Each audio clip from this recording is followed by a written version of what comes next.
Hello and welcome. Good afternoon. You're watching Market Fatafat on ET Now. I am Snehi Shah. With me as always is Ankita Saxena. This is a show where we'll take you through all the big buzzers in today's trading session, tell you what is affecting these stocks and why they are in the spotlight today.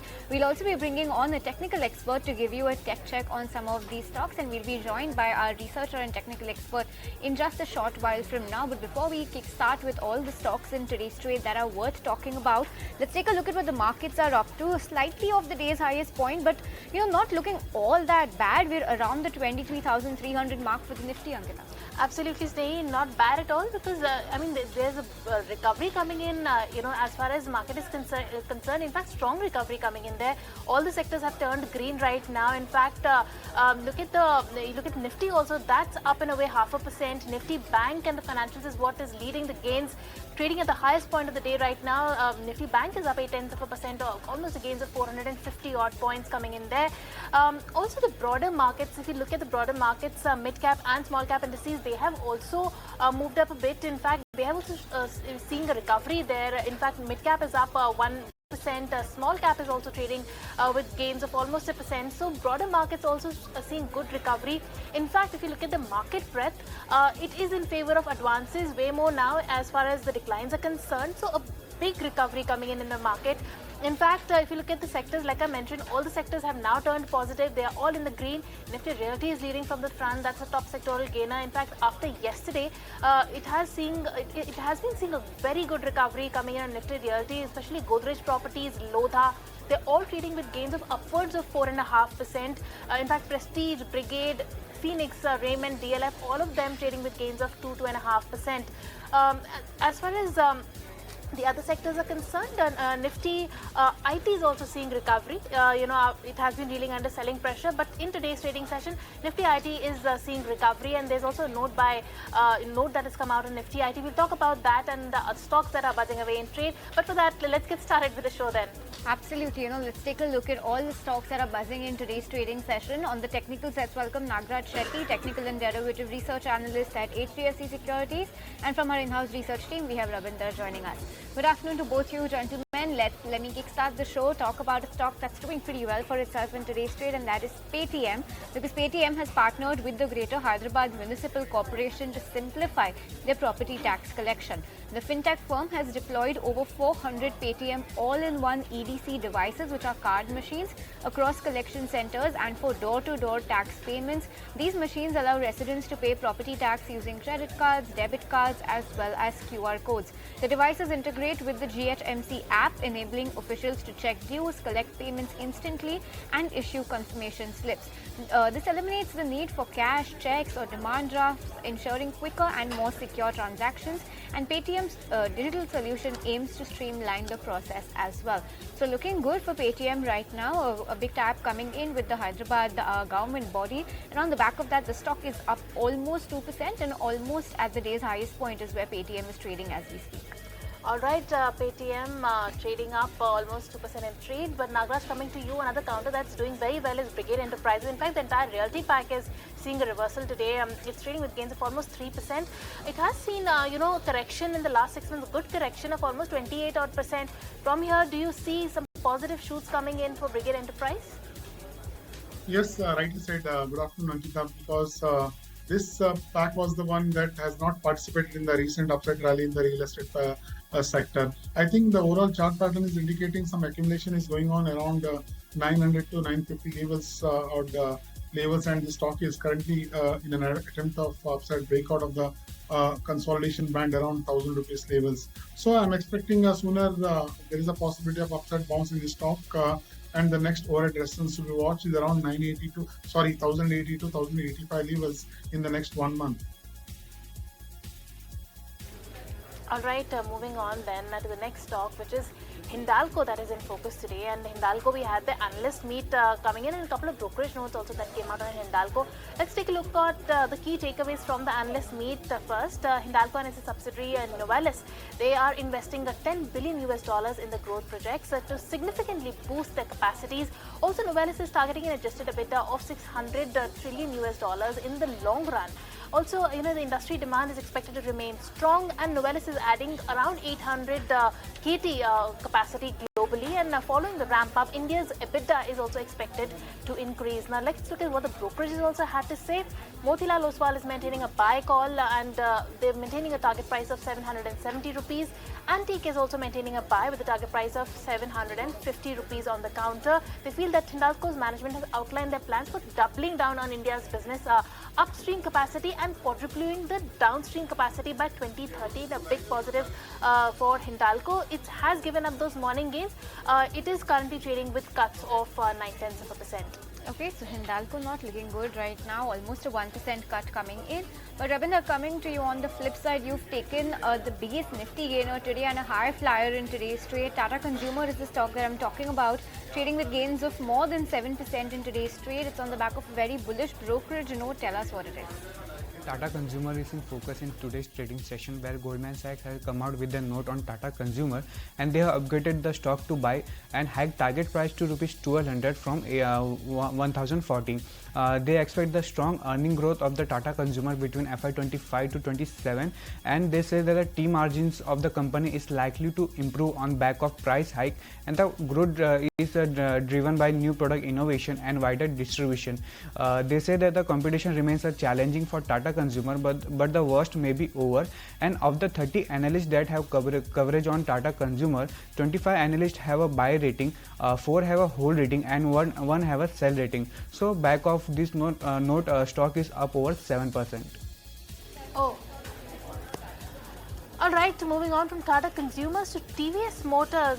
Tell us, Nagaraj, what are you seeing on the charts for this particular counter? If you look at if I look at the chart for TVS Motor, today it's doing well. It's up almost 2%, but in the last 6 months it hasn't really done much. In the last 1 month it has really started seeing traction of a good 7 to 8%. So from here on, do we see the positive momentum to continue? Yes, the overall chart pattern is indicating a rounding bottom type formation in this TVS Motor. Recently, it has broken above the 200-day EM and sustained above that level. Currently, the chart pattern is indicating bullish flag upside breakout. So overall chart pattern suggests that more upside is likely, and 2650 is going to be the next resistance to be watched once it breaks out above. Alright, so that's the take coming in on TVS Motor. Let's move on from that and talk about Bharti Airtel, a stock that's doing decently okay for itself in today's trade. This is on the back of the news flow that Nokia and Bharti Airtel are expanding their partnership with the deployment of Nokia's packet core appliance-based and fixed wireless access solutions for providing a better network experience for Airtel's growing 4G and 5G customer base. The solution will help seamlessly integrate 4G and 5G technologies into a single set of servers, and Nokia's FWA will provide additional capacities for home broadband and enterprise critical application services. Airtel will use Nokia's automation framework to realize zero-touch service launch and efficient lifecycle management for core network functions to enhance its ability to deliver new services faster while reducing network operational costs. So big positive coming in for Airtel on their collaboration with Nokia for 4G and 5G services expansion and a faster and cheaper rollout. On the back of that, the stock is trading with gains of more than 1% as we speak. Alright, moving on then, you've picked out, Nagaraj, you've picked out Zensar Tech for us. Tell us, what do you see on the charts for this particular counter? I think the downtrend seems to be over for the Zensar Tech and made in a bottom around 620, 630 levels and bounced back. Recent consolidation and the correction is about to ending as stock has bounced back from the higher lows and currently placed at the hurdle of 200-day EMA. I think this smaller hurdle is going to be taken out on the upper side, and we could see more upside in the near term. So the next resistance to be watched on the upside breakout would be around 800. Okay, so that's the take coming in on Zensar Technologies. Let's move on. Rabinder, you've picked out Nestle for us. Now, a couple of these consumption stocks, other than Tata Consumer, of course, they're taking a hit in today's trading session, be it Nestle, be it HUL on the back of a BOFA downgrade coming in. Tell us what the note entails. Well, as BofA has come out with a note on Nestle and they have downgraded to underperform from neutral with target price of rupees 2140. They say that while some volume recovery is expected due to a low base, but overall growth remained modest and the company's valuation appears high relative to its growth outlook and industry peers. They say that in response to the recent trend and rising cost, earning estimate have been reduced by 3 to 5%, and over next 3 to 5 years, Nestle India is expected to make significant portfolio changes addressing gaps and adapting to evolving consumer preference. So back of this note, stock is down around 2%.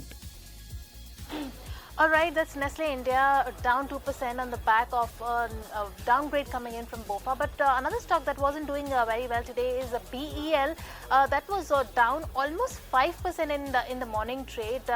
It was on the back of the fact that the company has missed its fiscal 2025 order inflow guidance. Now, BEL had secured orders worth 18,700 crores, falling short of the projected 25,000 crore rupee orders, achieving only 74.86% of that target. Now, despite this, the company has reported a 16% rise in their revenue, reaching 23,000 crore rupees compared to the 19,820 crore rupees in the previous year.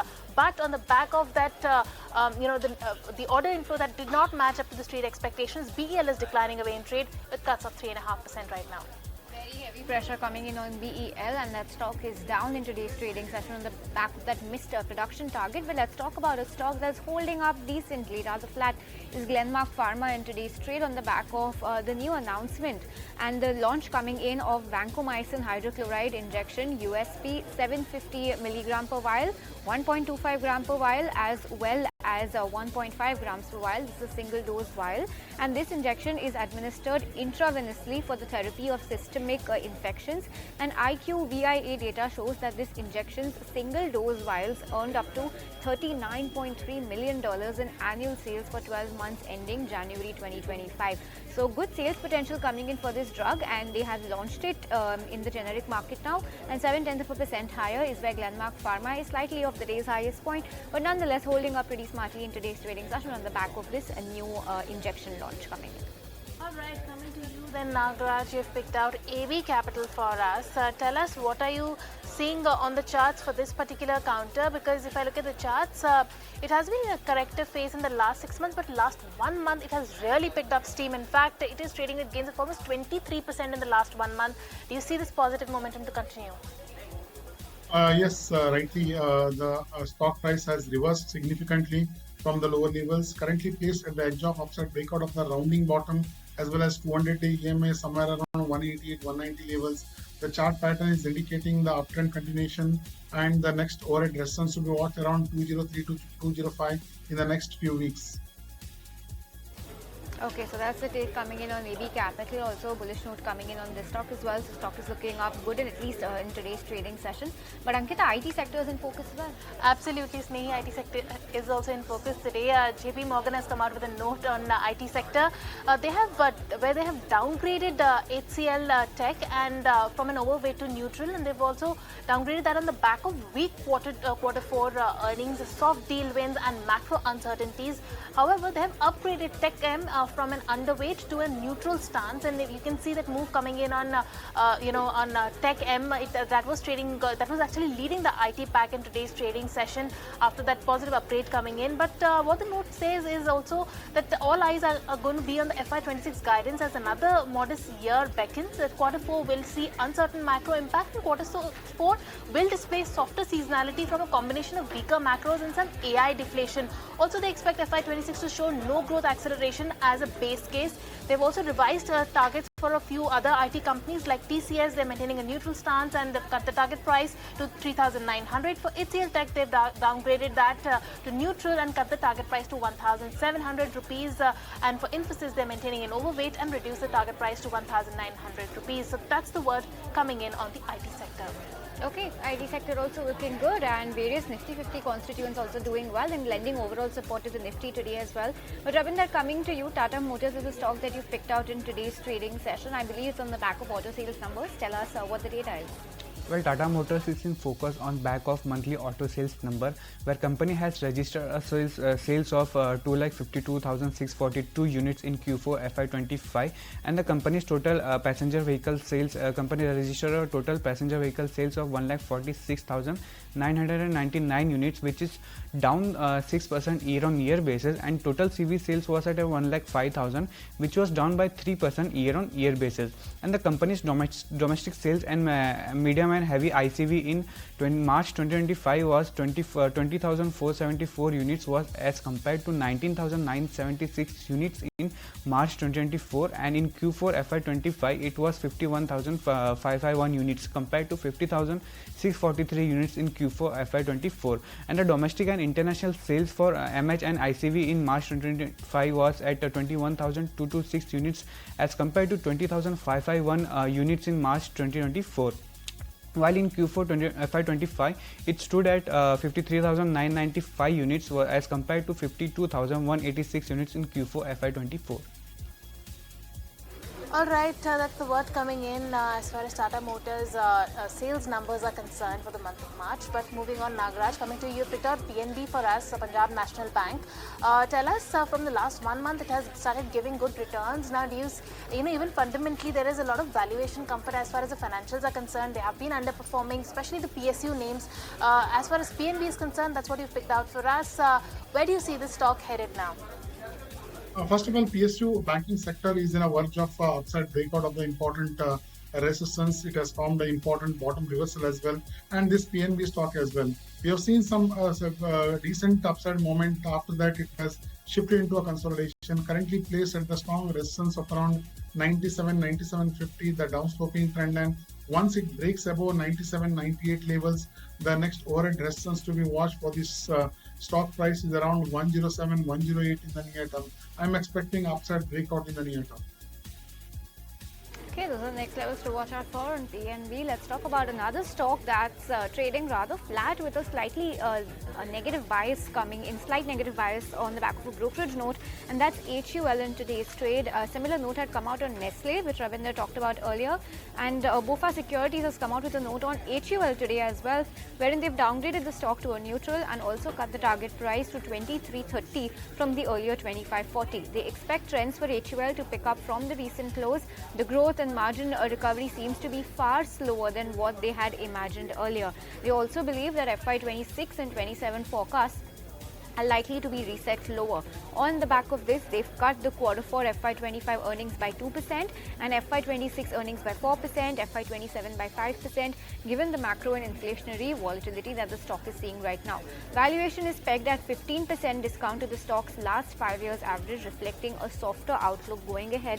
So this is another headwind that they're not liking for the stock right now. They've reset the revenue EPS CAGR of 6% and 8% over FY25 to 27 on a low base.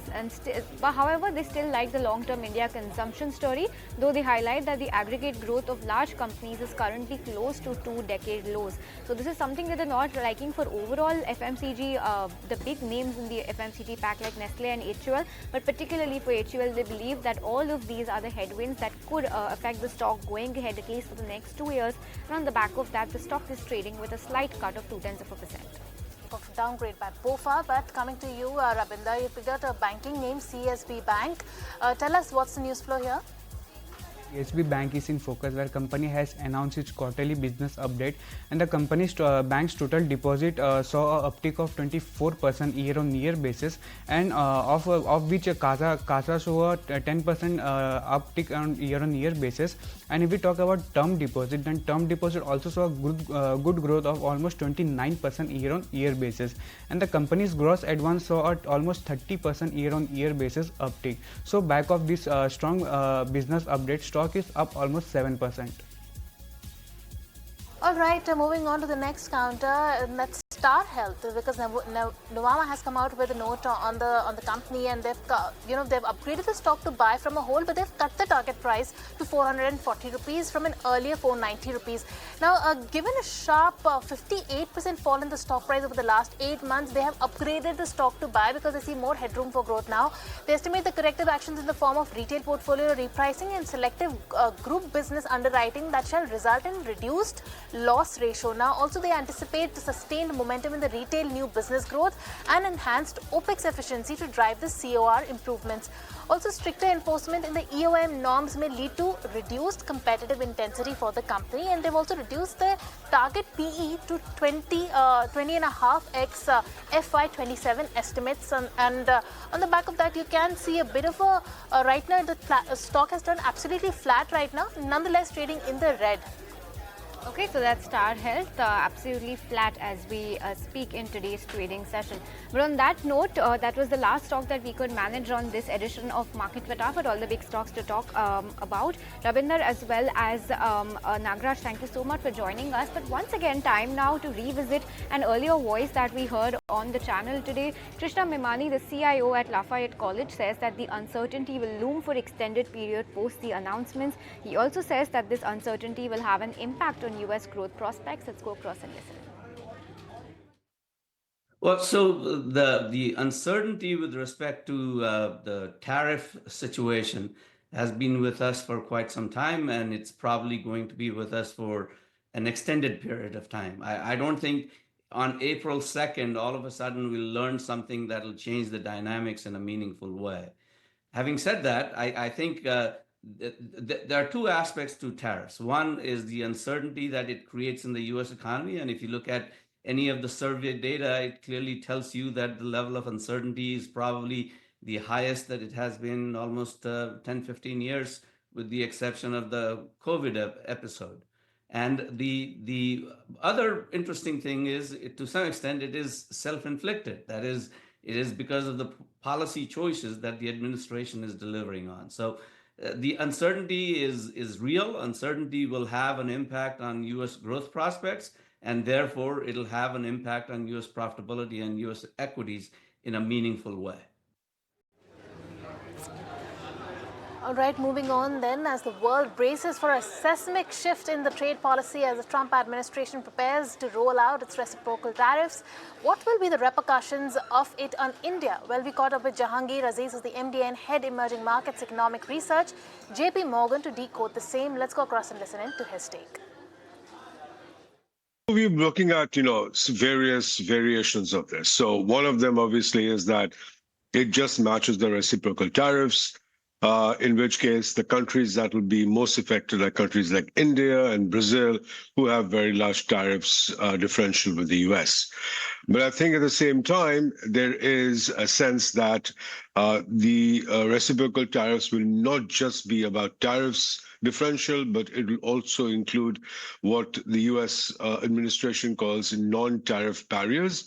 They're also looking at specific tariffs to be imposed on semiconductors, pharmaceuticals, and autos globally, which will probably come in a couple of weeks. India most likely will not be spared from the reciprocal tariffs, and even if it's spared from the reciprocal tariffs, there are other tariffs that are coming in terms of sectoral tariffs. So clearly, one has to see what is going to happen to India. Okay, that's the take coming in from two of the top expert voices that we interacted with earlier in the day. But on that note, we'll wrap it up on this edition of Market Fatafat. From me, Ankita, and the team that put the show together, thanks so much for tuning in.